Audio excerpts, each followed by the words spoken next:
ہم جس ادبی شخصیت سے آپ کی ملاقات کرانے جا رہے ہیں وہ کسی تعارف کے محتاج نہیں. اردو اور پنجابی دونوں زبانوں میں شگفتہ شاعری کرنے اور ہمارے لبوں پہ مسکراہٹیں بکھیرنے والے سرفراز شاہد صاحب. آج ہم ان کی زندگی کی جدوجہد، علمی و فکری ارتقاء اور ادبی خدمات کے حوالے سے بات کریں گے. جی سرفراز صاحب، میں آپ سے جاننا چاہوں گی کہ آپ کی وجہ شہرت مزاحیہ شاعری ہے، تو آخر یہ مزاحیہ شاعری ہے کیا؟ حیا میں آپ کے سوال کو تھوڑا سا تبدیل کر کے کہوں گا کہ بھئی بنیادی طور پہ مزاح ہے کیا، یعنی مزاح کیا چیز ہے. مزاح جو ہے وہ میں عام فہم طریقے سے سمجھانے کے لیے یہ عرض کروں گا کہ کوئی بھی فکرہ، کوئی بھی شعر، کوئی بھی نظارہ، کوئی واقعہ یا کوئی ایسی شخصیت جسے دیکھ کر آپ کو بے ساختہ ہنسی آ جائے، آپ کے چہرے پہ مسکان آ جائے، تو اس کو ہم کہتے ہیں کہ یہ مزاح جو ہے یہ پیدا ہوا ہے. لیکن جب ہم ادبی طور پہ مزاحیہ شاعری یا مزاحیہ نثر کی بات کرتے ہیں تو اس سے مقصد یہ ہوتا ہے کہ کوئی ایسا مزاحیہ شعر ہو جو سننے والے یا پڑھنے والے کے چہرے پہ مسکان بھی لائے اور پھر اسے وہ بات بھی اس کے ذہن تک پہنچا دے جو شاعر کہنا چاہتا ہے. میں اس کی وضاحت کرنے کے لیے آپ کو ایک قطعہ سناتا ہوں کہ ایک اچھے مزاحیہ شعر کی تعریف کیا ہے. وہ یوں ہے کہ ہو وہ ایک مجموعہ حسن بیاں حسن خیال، خوبصورت شعر کی مسٹر یہی تعریف ہے، ان میں سے کچھ بھی نہیں ہے جب تمہارے بس کا روگ، شعر کیوں کہتے ہو بھائی کیا کوئی تکلیف ہے. تو بات یہ ہے کہ ایک اچھا مزاحیہ شعر وہ ہے جو جس میں حسن خیال بھی ہو، حسن بیاں بھی ہو اور حسن تبسم بھی ہو، جو قاری کے یا سامع کے چہرے پہ مسکراہٹ بھی لائے اور پھر اسے سوچنے پر بھی مجبور کرے. بالکل. اور میں یہ بھی جاننا چاہوں گی آپ سے کہ یہ جو مزاحیہ شاعری کا مرض ہے یہ آپ کو کیسے لگا؟ اچھا دیکھیے، بات یہ ہے کہ یہ مرض کچھ ہوتے ہیں پیدائشی. دراصل یہ اللہ تعالیٰ کی طرف سے کچھ ودیعت ہو جاتی ہے کچھ لوگوں کو. سچی بات یہ ہے کہ یہ فنون لطیفہ سیکھنے سے نہیں آتے. تو میں یہ سمجھتا ہوں کہ ہمارے مزاح کے بہت بڑے اس وقت جو ہیں ریپرزنٹیٹیو وہ یوسفی صاحب، انہوں نے یہ فرمایا ہے کہ مزاح ایک انسان میں چھٹی حص ہے.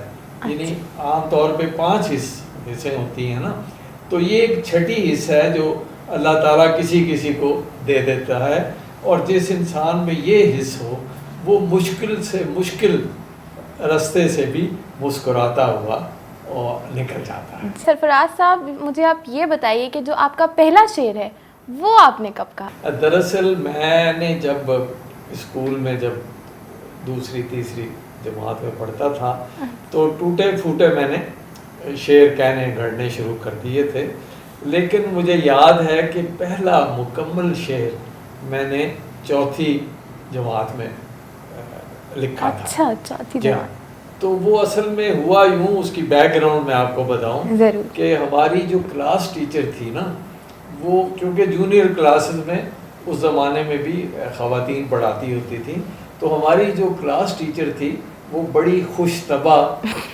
خوش وضع، خوش لباس اور بہت ہی یعنی مسکراتی ہوئی چیز تھی. وہ روزانہ وہ نئے نئے ڈریسز پہن کے آتی تھی.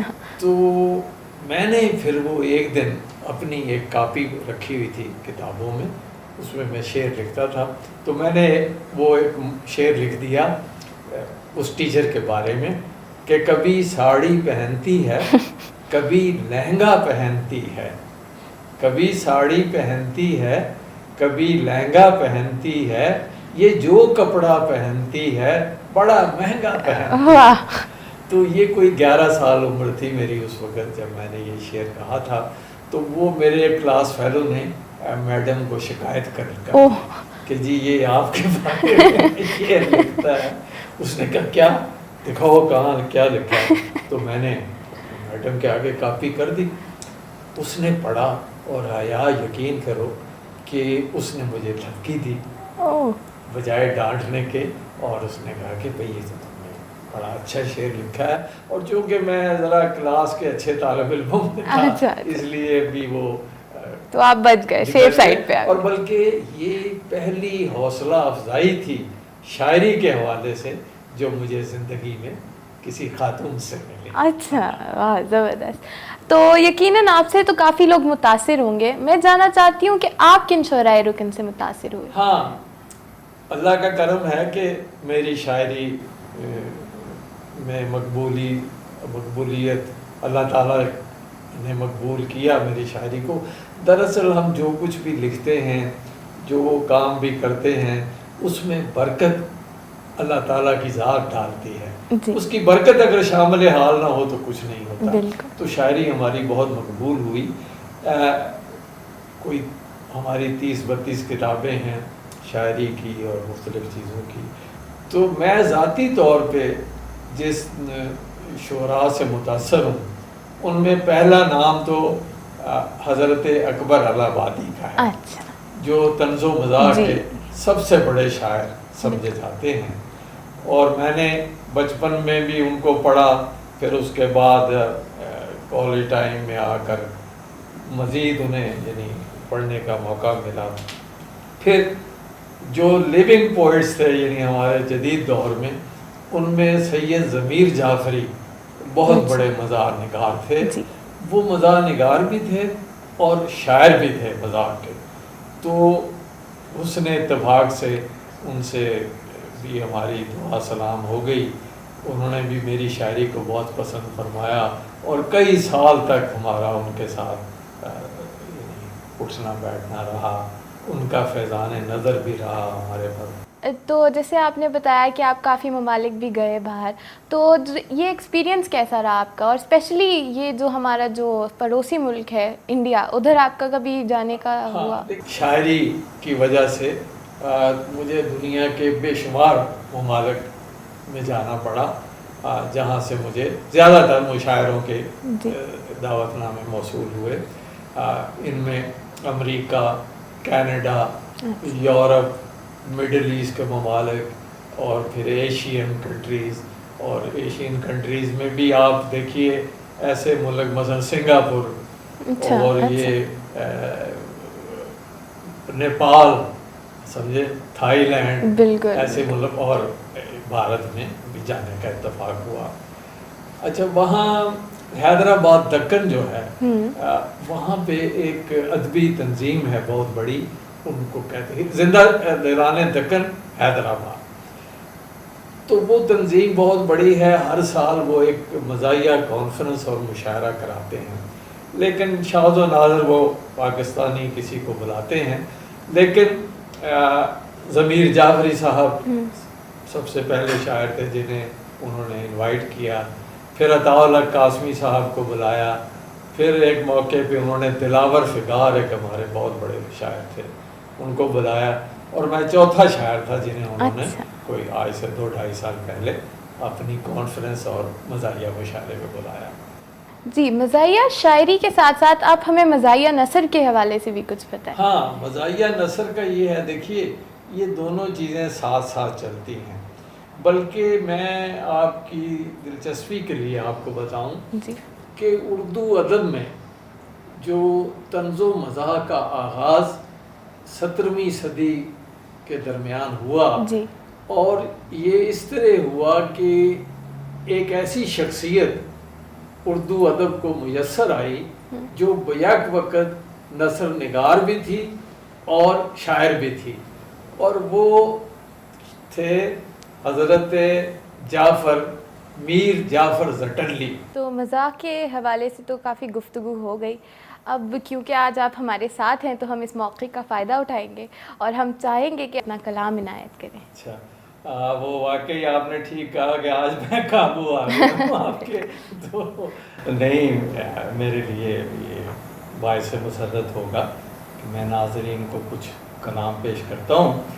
کچھ قطعات ہیں مختلف موضوعات پہ، ایک آدھ غزل اور نظم میں آپ کی نظر کرتا ہوں. دیکھیے ابھی عید تو ہم نے منائی ہے، بلکہ ابھی عید چل ہی رہی ہے. تو پہلا قطع عید کے حوالے سے ہے، اور وہ بھی چاند رات کے حوالے سے. عرض کیا ہے کہ چاند رات میں ہم نے ان کو، چاند رات میں ہم نے ان کو عید مبارک سیدھی بھیجی. عید مبارک سیدھی بھیجی، 1000 کا بیلنس دے کر ایزی لوڈ سے عیدی بھیجی. واہ. تو یہ تو عیدی بھیجنے کا سلسلہ ہو گیا. اچھا، اب عید کے دن کا آپ دیکھیے کہ وہ گلے والے لوگ بہت ملتے ہیں، کئی اجنبی بھی گلے لگ جاتے ہیں. تو نتیجہ اس کا کیا ہوا وہ یہ قطعے میں پیش کر رہا ہوں کہ ہر کسی سے ہم گلے ملتے رہے، ہر کسی سے ہم گلے ملتے رہے، غنچۂ دل عید کے دن کھل گیا، اپنے بٹوے سے ہوئے محروم ہم، عید ملنے کا نتیجہ مل گیا. واہ واہ. تو اب دیکھیے پاکستان میں فنون لطیفہ نے بڑی ترقی کی ہے، اور فنون کثیفہ نے بھی. تو میں اس کے حوالے سے ایک قطعہ سناتا ہوں. فنون لطیفہ کے حوالے سے میں ماڈلنگ کا ذکر کروں گا کہ فن کے چکر میں دختران پاک، فن کے چکر میں دختران پاک آج کل ماڈلنگ بھی کرتی ہیں، اور موقع ملے تو چپکے سے یہ منی لانڈرنگ کرتی. واہ واہ. تو اسی طرح فنون کثیفہ کا میں نے ذکر کیا تھا، جس میں یہ ظاہر ہے یہ ڈکیتیاں، یہ وارداتیں اس میں آتی ہیں. تو ڈکیتیوں کے حوالے سے قطع ہے کہ دور ہوتی ہے اس سے بیکاری، اس زمانے میں جاب ڈاکو کی سیلف ایمپلائمنٹ ہوتی ہے. بینک کا منظر ہے کہ جو چیک لایا ہے وہ تو لے کے ٹوکن کھڑا ہے، دیر سے چکرا رہا ہے، جو آیا ہے کلاشن کوف لے کر فٹافٹ کیش لے کر جا رہا. دوسری یعنی ایک چیز جو آج کل اور بھی بہت اس وقت وہ ہے ان ہے، جسے آپ کہتے ہیں آپ ینگ لوگ، وہ کرکٹ ہے. تو کرکٹ کے حوالے سے میں آپ کو ایک دو قطعات سناتا ہوں کہ پڑھائی چھوڑ، نوجوانوں کے لیے ہے کہ پڑھائی چھوڑ کرکٹ میں نام پیدا کر، اور تعلقات حسینوں سے عام پیدا کر، تو بن شعیب ملک ثانیہ سے کر شادی، دیار عشق میں اپنا مقام. کیا کہنے، کیا کہنے. تو دوسرا قطع یہ ہے کہ ہماری ٹیم میں ایک سے ایک بڑا کھلاڑی موجود ہے. تو کہا جب ایک کھلاڑی سے کہ لگ جائے اگر چوکا تو فوراً آپ کو آؤٹ ہو جانے کی عادت ہے. وہ بولا میں کرکٹر بھی ہوں اور مرد مسلمان بھی، مسلمان مرد کو بس 4 ہی رن کی اجازت ہے. بہت خوب، بہت. یہ اکثر کہا جاتا ہے کہ ہر کامیاب مرد کے پیچھے ایک عورت کا ہاتھ ہوتا ہے. تو اس بات کو میں نے کچھ اس تناظر میں یوں دیکھا ہے کہ ایک بی بی ہو بیگ پر جس کی، مرد وہ کامیاب ہوتا ہے، اور جس کے پیچھے لگی ہو 10-12 اس کا کھانا خراب ہوتا ہے. ٹھیک ہے، بالکل بالکل بالکل. تو دیکھیے بات آ گئی وہ لوڈ شیڈنگ کی، جو ہمارے ہاں اہم مسئلہ ہے. اہم مسئلہ ہے. تو عرض کیا ہے کہ یعنی یہ کئی سال ہی اب تو ہو گئے ہیں اس بات کو، اور غالباً پچھلے سال ایسا ہوا کہ لوڈ شیڈنگ تھی اور اس کے ساتھ آٹا بھی نایاب ہو گیا، تو آٹے کی شیڈنگ اور لوڈ شیڈنگ، اس پہ میں نے کہا تھا کہ اندھیرے میں پسے دیوار ہم کو کوئی شے گوری گوری لگ رہی تھی، کھڑی تھی لوڈ شیڈنگ میں پڑوسن، ہمیں آٹے کی بوری لگ رہی تھی۔ بجلی کی شارٹ فال کا جو کر سکے علاج، ایسا ہمارے پاس کوئی چارہ گر نہیں، آنکھوں میں یہ حسین لیے پھرتے ہیں بجلیاں، لیکن وزیر بجلی کو کوئی خبر نہیں، بہت خوب، بہت بہت اس سے فائدہ اٹھا سکے۔ نوجوانوں کی باتیں ہوئیں تو اب ہمیں کبھی کبھی خیال آتا ہے کہ ہم سینئر سٹیزن ہو گئے ہیں، تو ایک قطع اس حوالے سے بھی میں سنا دوں۔ جوانی میں کبھی سوچا نہ تھا ہم نے بڑھاپے کا، مگر اب عہد پیری میں جوانی یاد آتی ہے، اور جوانی میں کہاں ہم یاد کرتے تھے بزرگوں کو، مگر اب بن چکے دادا تو نانی یاد آتی۔ تو یہ صورت بھی ہے۔ کرپشن جو ہے ہمارے ہاں کس شعبے میں نہیں، تو ایک آدھ میں آپ کو کرپشن ہوگی سنا دوں۔ یوں تو پہلے بھی تھی، کامن کبھی ایسی تو نہ تھی، اور ملک پورے میں کرپشن کبھی ایسی تو نہ تھی، اور کر دیا اہل سیاست نے کباڑا اس کا، جیسی اب ہے میری نیشن کبھی ایسی تو نہ تھی۔ غزل کے چند شعر سنیے کہ سینٹ کی، کجلے کی اور غازے کی گلکاری کے بعد وہ حسین لگتی ہے لیکن کتنی تیاری کے بعد، اور مدتوں کے بعد اس کو دیکھ کر ایسے لگا جیسے روزہ دار کی حالت ہو افطاری کے بعد، اور میں ڈبل ایم اے ہوں اور 2 سال سے بیکار بھی، یہ بتایا ایک ڈاکو نے گرفتاری کے بعد۔ کیا کہنے، ڈسکو میوزک چھیڑ کر قوم کو بیدار کر، ڈسکو میوزک چھیڑ کر جو بیچاری سو چکی ہے راگ درباری کے بعد، اور ہیروئن 55 برس کی ہو چکی تو غم نہیں، اب گلوکاری کریں گی وہ اداکاری کے بعد۔ ماحول آج کل بہت ڈپریشن زیادہ ہوا ہے، لوگ بہت زیادہ مشکلات میں گھرے ہوئے ہیں، تو اس صورتحال میں آپ مجھے بتائیں کہ یہ جو مزاحیہ شاعری ہے یہ کیا کردار ادا کر سکتی ہے؟ بہت اچھا سوال آپ نے کیا، اور حقیقت تو یہی ہے کہ آج کل بدقسمتی سے ہم جن بحرانوں میں گھرے ہوئے ہیں اس نے ہمارے عوام الناس کو یعنی مسکرانا ہی وہ بھول گئے ہیں۔ تو ایسے حالات میں ہمیں کسی ایسے رویے کی، کسی ایسی چیز کی ضرورت ہے جو کم از کم لوگوں کے ذہنوں کو تھوڑی دیر کے لیے اس بحران سے نکالے اور انہیں مسکرانے پہ مجبور کرے یا انہیں مسرت باہم پہنچائے۔